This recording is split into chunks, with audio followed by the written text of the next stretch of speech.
Yeah, I'm here with Coda. He's the cat, not my cat. It's my son's wife cat. But we're home alone, just me and Coda. And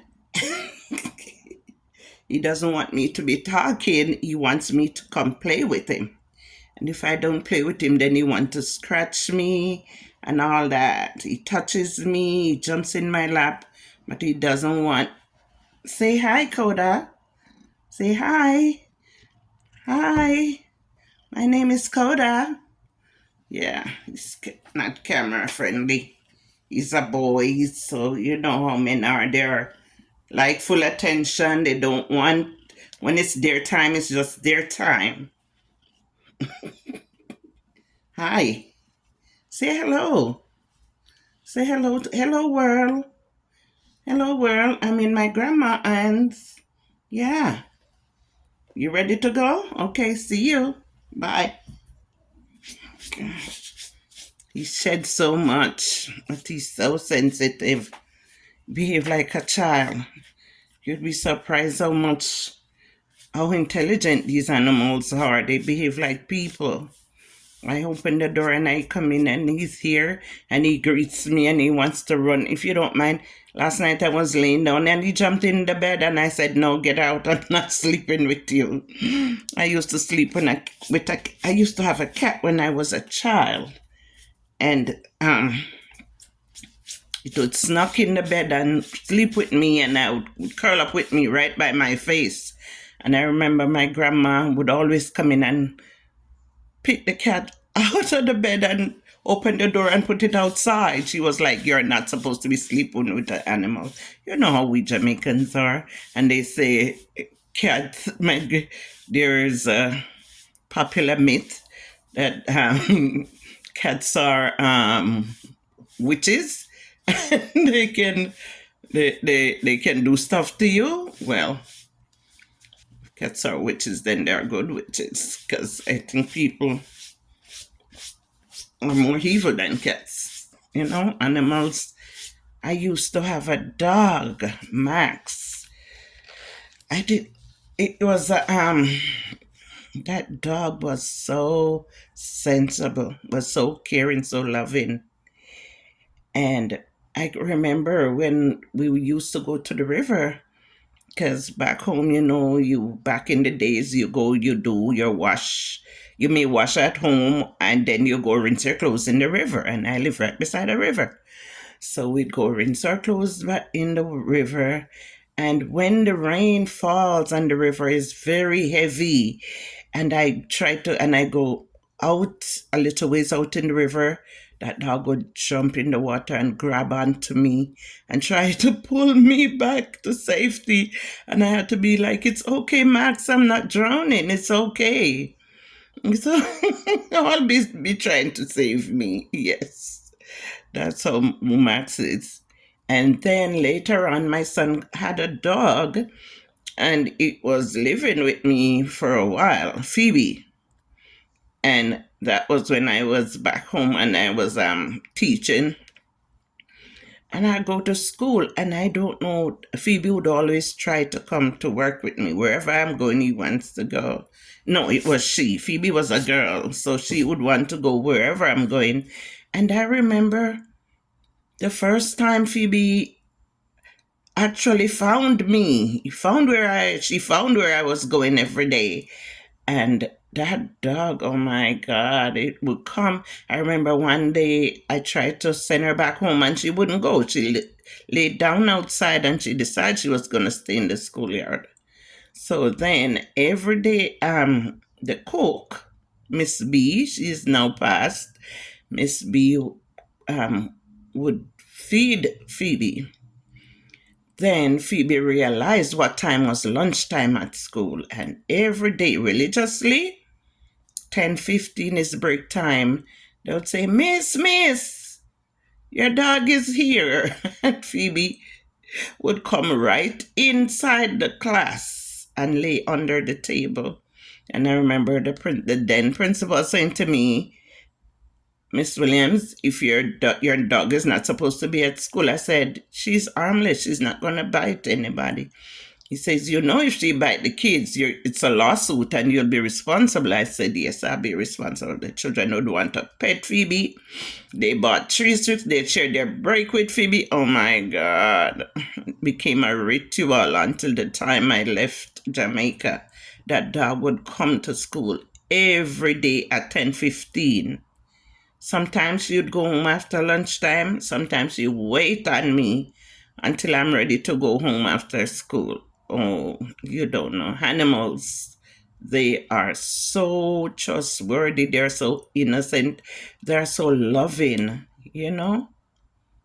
We should care for animals because they're very trusting, loving companions. Not that they can take the place of humans, but they provide companionship, you know. There's a saying that says a man's best friend is a dog. I think it's any animal, but mostly dog or cats. They're very loving. Yeah, I remember earlier I said that I was doing reflection. I was just thinking the other night and I said, our children, when I look at my grandchildren, I mean, it's the era that a person is born in, but we have lost so much of our culture, especially us who are from a different culture in a different place, a different land. Or children, I look at my grandchildren, or, when they used to be around me, even back home, I go home and I see the same thing too, where they're so dependent, they're so into gadgets. They don't get to live and they don't understand what they're missing. They don't understand. Our culture is dying because we, as the elders, we don't take time to inculcate the values and our tradition into our kids and our grandkids, and then as a result, it's a dying heart. I would make some food or bake some things or say some words, and my kids be like, especially my lastborn, because he's the one that we live together now. Everybody else is gone. Thank God. Everybody's on their own. I used to pray for the days when I'll be like, oh my God, my house is so noisy with all these kids. When is it that I'm ever going to have some time for myself or have some peace and quietness? And now I have it, I don't want it because it's so lonely. I've gotten so used to it that it's so lonely now. But it is what it is. So for the minute, everybody's grown up and that's how life is. You grow and you move on. Yeah, so my youngest is the only one that we share house together right now. And pretty soon he will be on his own too. Like soon he says, no ma'am, I'm gonna be with you as long as ever. I'm like, no.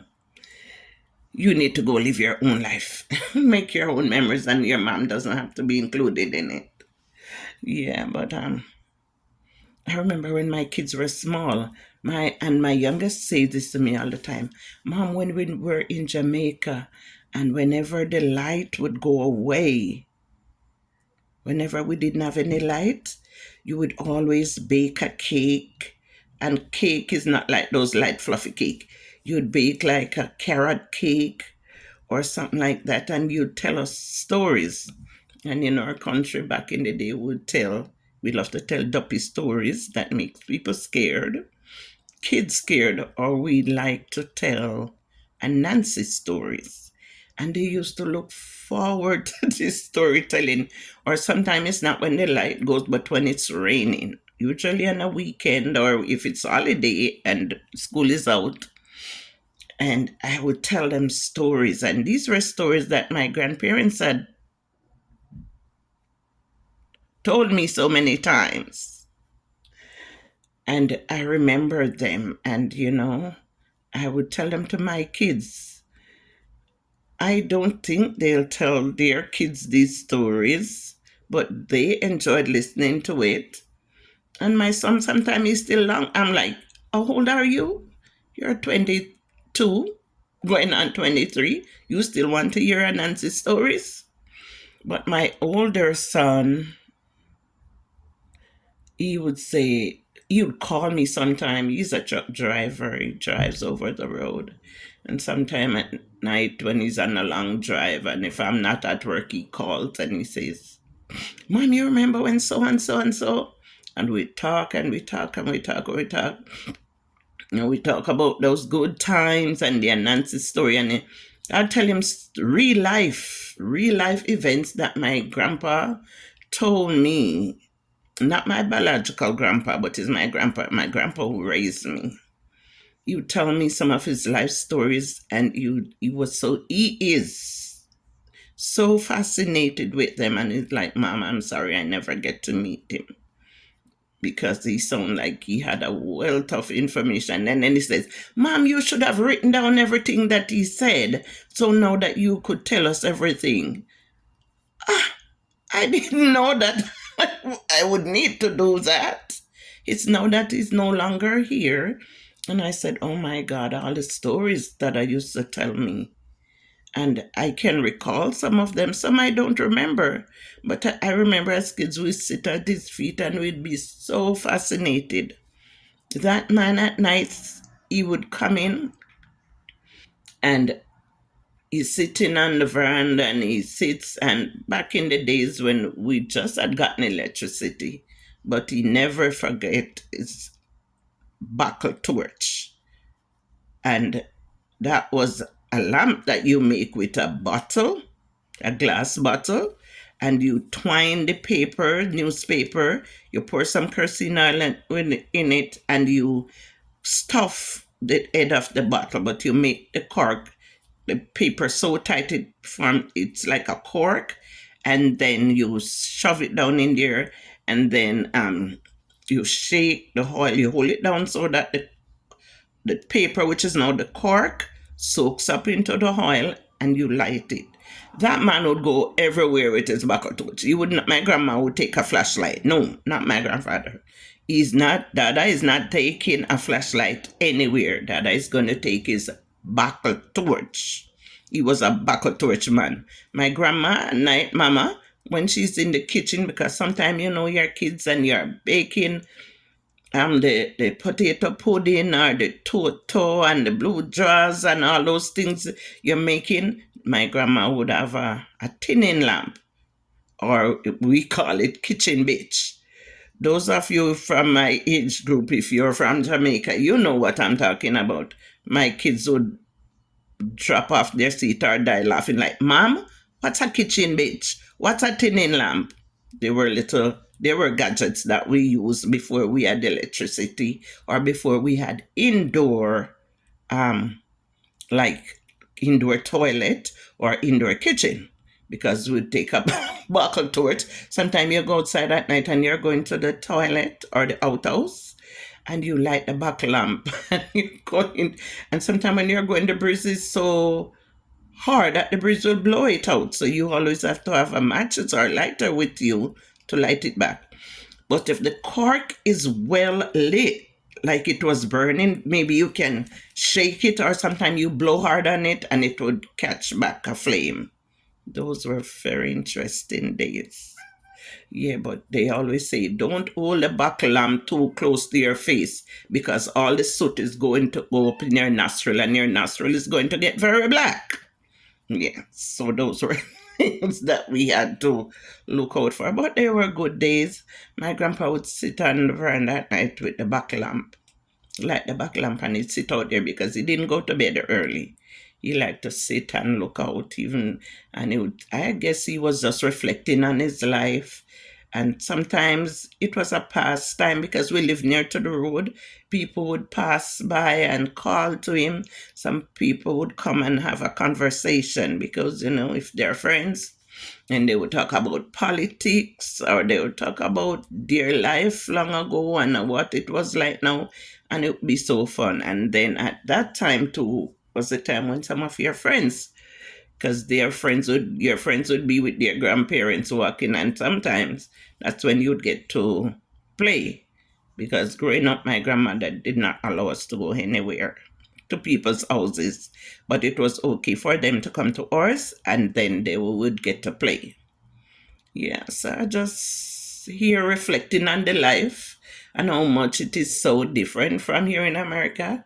You live in an apartment or you live in a house, and you may not know your next door neighbor. If you do see them and you say hi and hello, if you're fortunate enough to be to say hi and hello to them and they answer, then but there's no bonding. There's no bonding. Nobody life in America is too busy. People don't have time to be anybody's friend or to bond with you. They may pass you and they say hi if you're in an apartment or they're walking in or walking out and you happen to pass on the stairway or in the corridor. And some of them, they'll pass you and they brush their shoulders very close to you and they still don't say hi either. And even at work, people will come to work and they don't say hi. And at first, when I just came to America, that was so offensive because we're in a culture, us Jamaicans, we say hi and hello to everybody. People say we enough. Some people say we're courteous, but it's how we were raised. It's our culture. And it was so hard to understand that somebody else was not raised in a culture that you see somebody for the first time or you come into work and you don't say hi or hello. And it used to be so offensive, but over time you get so used to it that you have to accept that this is their culture. They don't know. You can't blame a person for what they don't know. And some of them are downright rude. They know, but they don't want to say hi. But you can't tell people what to do. A person is going to do what they want to do. It's up to you to also to do what you think is right or what you think is best for you. Yeah. So those are just some of the reflections. I know if I was in Jamaica right now, I'd be out on my porch or maybe outside raking the yard. I'd be talking to my neighbor, my shopkeeper. She's a shop. She runs a business next door. I'd be talking to her, or maybe just talking to one of the community members who happen to be passing by. And in Jamaica, people always have time to stop and say hello and to find out how you're doing and to catch up on the latest. They want to fill you in. Whereas if you just come back, oh, here's a so and so. That is us. And so did their dinner. And so gone a foreign. And yes, always at the villagers. I'm from a village. I was raised in a village.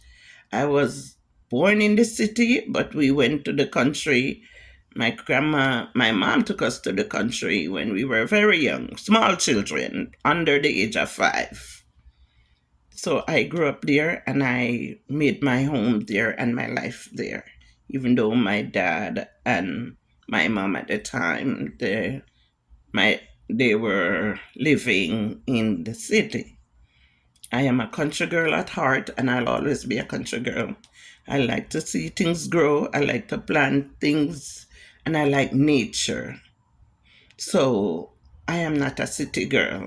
So maybe I'd be outside, maybe planting something or doing something outside, something. Yeah. So I'm just, as I said, I'm just here doing a little reflection. I I'm not tired. I slept all night. I came in, I was so tired. I made a, I had my dinner and I made a big cup of green tea and I didn't sweeten it.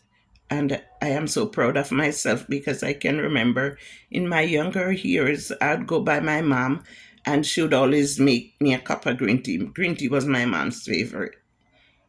And she would say, she squeezed some half of a lime in it and she said, drink it. And I said, can I have some sugar? And she said, your mouth is too sweet. You must learn to drink it without sugar. And I could not understand why you would want to make tea and not sweeten it. So I would sweeten it. But these days, I have learned the health message. I'm trying to embrace the health message and realize that too much sugar is not good for us. So when I make my green tea, I don't sweeten it. And I try to impart that to my kids. And they're like, Mom, why? And And I'm like, it's okay, I won't beat you up. I was at that stage of my life too, when ignorance was a bliss. Yeah.